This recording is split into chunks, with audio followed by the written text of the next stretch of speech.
changer un peu de thème et nous sortir de ces définitions et de ces termes qui nous sont imposés pour parler un petit peu plus de ce que l'art peut faire. Et donc, je vais essayer de poser cette question aussi clairement que possible. Une tendance que j'ai vue dans les œuvres, dans cette exposition, et dans ma réflexion sur ces œuvres, je pense à Brett Graham et à Richard McKinnon.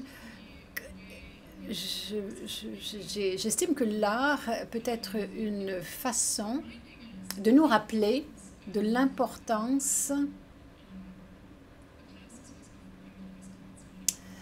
du passé qui informe le présent, et ce n'est pas linéaire. Et aussi que l'art a ce potentiel extraordinaire de transformer quelque chose. Je pense à Ngonuti et vos sculptures que vous façonnez à partir d'objets trouvés. Par exemple, le fil barbelé, qui est un reste de l'occupation allemande en Norvège. Quand tant de villages ont été pillés, vous avez créé pourtant cet objet qui est si magnifique. Alors, je me demande si quelqu'un a des commentaires sur ces transformations potentielles par l'art et que l'art peut forger une espèce de résistance à ces catégories qui nous sont imposées.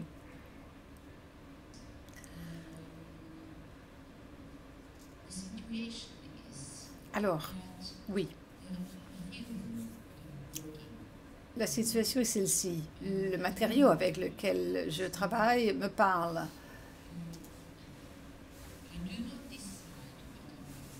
Je ne décide pas d'avance ce que je vais faire. Je suis désolée de vous décevoir si vous pensiez que j'ai une idée de ce que je vais produire. Le matériau m'inspire, me donne quelque chose, exige quelque chose aussi, a des exigences. Et souvent, je me demande qu'est-ce que c'est. Quand j'ai trouvé ces arbres malades, j'ai gardé cette branche sur mon sol pendant bien des années et un jour, cette branche m'a dit « le moment est venu ». Donc, j'ai travaillé avec elle et j'ai vu à quel point nous étions extraordinaires. Dans une certaine mesure, cet arbre, cette branche, c'était moi.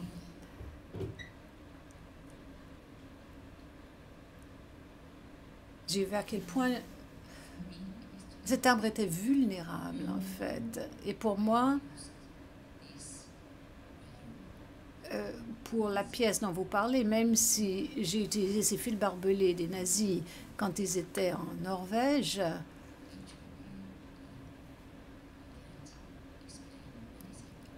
quelque chose s'est produit quand j'ai fait cette sculpture, mais je ne peux pas l'expliquer. Les matériaux me parlent, ont des exigences, je me dispute avec eux. Et parfois, après, quand je le vois, je me suis dit, et après avoir réalisé mon travail, je me suis dit, mon Dieu, comment cette œuvre a-t-il pu trouver son chemin jusque dans cette exposition au Canada? Comment l'ont-ils trouvé, cette petite chose que j'ai faite? J'étais étonnée donc en entrant dans la salle, mais très heureuse aussi, parce que toutes ces œuvres dans ces salles se parlent entre elles, racontent leurs histoires. Et là, j'ai compris. Là, j'ai compris, mais je ne le savais pas. Excusez-moi.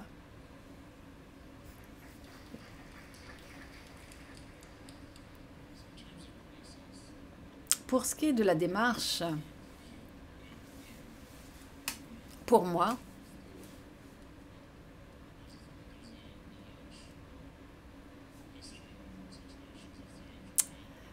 il y a beaucoup de théâtre dans les Six Nations, compte tenu de notre tradition orale. Il y a cette invitation visuelle ou audio qui se crée. Donc, il y a tout un dialogue dans mon travail que j'essaie d'établir entre l'œuvre et l'auditoire. Une partie de la discussion porte sur la beauté, mais depuis quelques années, L'échange est issu d'une invitation, comme une cérémonie d'acceptation complète. J'invite l'auditoire à se rapprocher et à emmener avec lui son vécu, son expérience de vie. Votre question, Candice, est extrêmement pertinente. Je n'ai pas encore vu toute l'exposition, il y a tellement d'œuvres, mais ce que j'ai vu me montre que nous sommes nombreux à travailler de la même façon. Les œuvres sont puissantes, elles se font écho les unes les autres et on voit la démarche de chaque artiste. Je voudrais vous remercier tous, en fait, d'avoir fait du si beau travail et de me retrouver parmi vous et magnifique. Donc,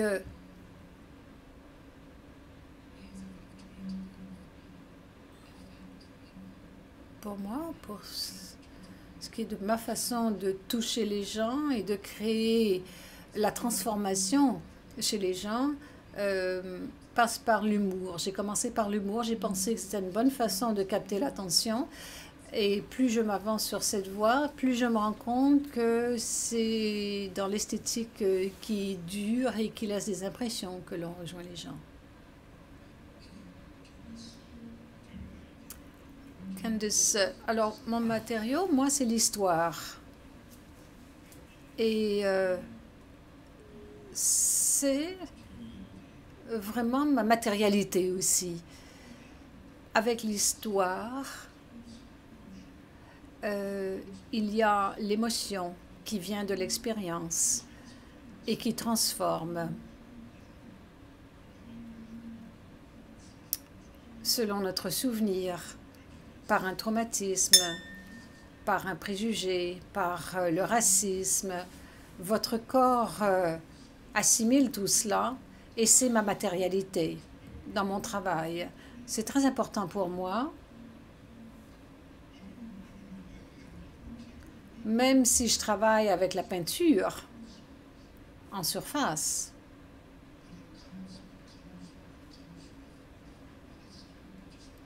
Mais cette peinture s'accompagne d'histoires. Rien que par exemple, si on pense à l'histoire de la peinture. Mais pas juste là. Pendant qu'on manipule la peinture bouge, se déplace, elle transcende quelque chose et elle guérit.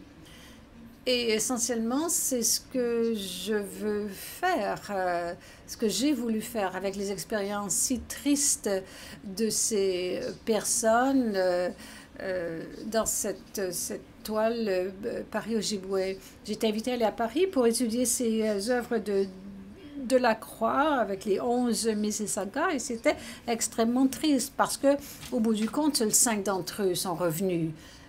Parce qu'il y a eu une épidémie de varicelle à Paris à ce moment-là et le vaccin n'a pas fonctionné pour eux.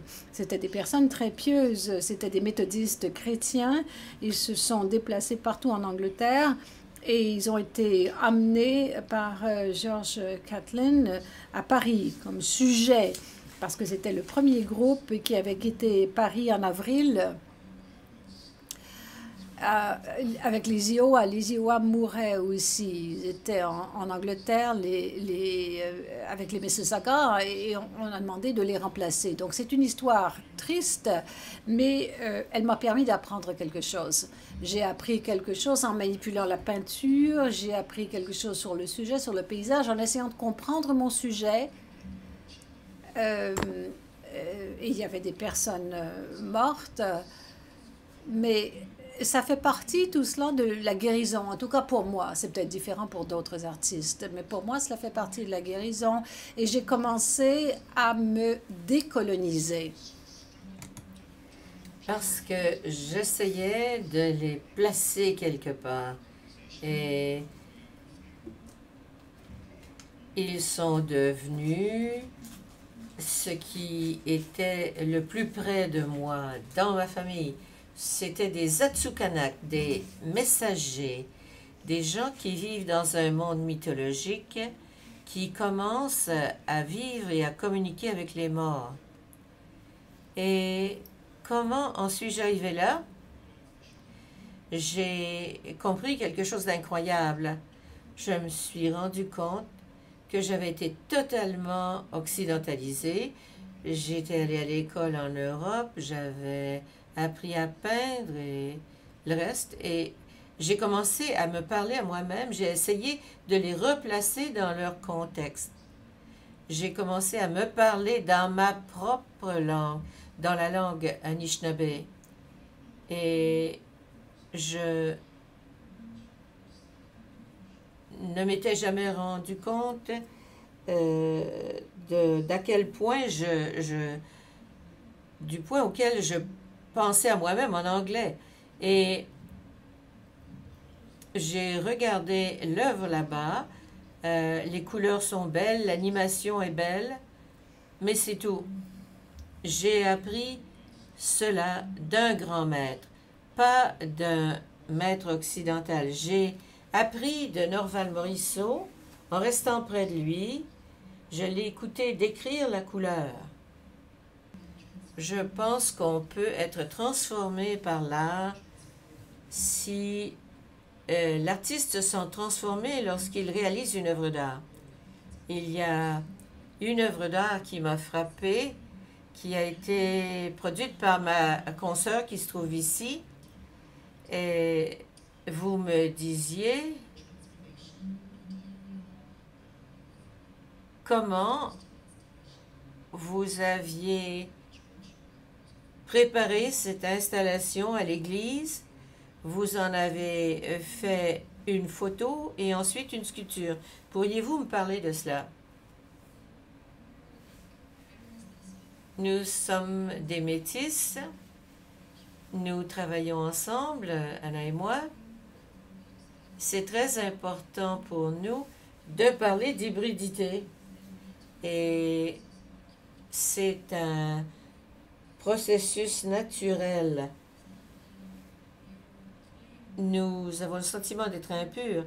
Nous essayons de trouver nos racines. Mais avec la colonisation du Mexique,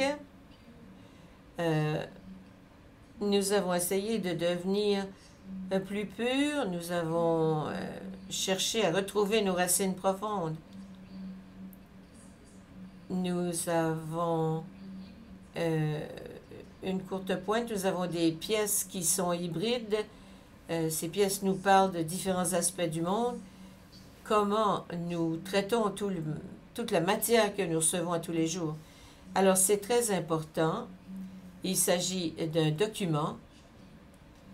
Nous avons pris cette photo. Cela fait donc partie de notre œuvre. Au début, nous avions un marché très important. Les Espagnols ont détruit les pyramides, ils ont construit des églises. Et au cours des années 60, ils ont construit la première habitation à plusieurs familles. Et au cours des années 68, il y a eu une rébellion d'étudiants comme à Paris. En 85, il y a eu un énorme tremblement de terre. Il y a des gens qui ont été piégés. Ça a été terrible. Alors, c'est donc la transformation qui se produit. Les choses doivent changer.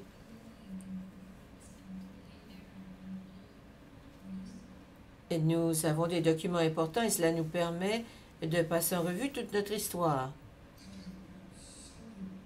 Nous avons tellement de problèmes au sein de nos communautés.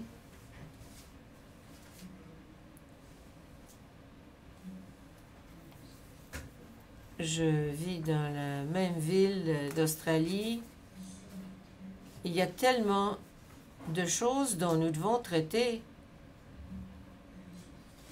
Nous utilisons l'art pour essayer de changer le monde.